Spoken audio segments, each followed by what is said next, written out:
Hello, in front of me I've got VIVO V21e. In this video I'll show you how to add passes to Google Wallet.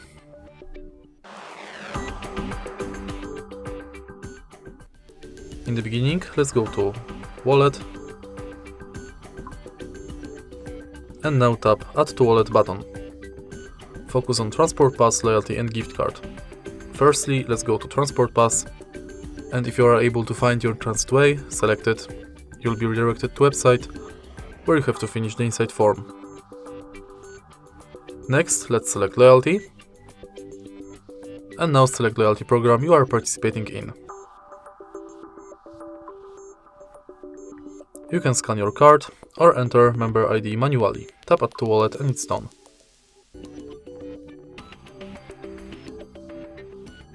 In the end, let's select gift card, which is pretty similar to loyalty card because you have to select shop, enter card number, PIN, balance your notes and tap Add to Wallet.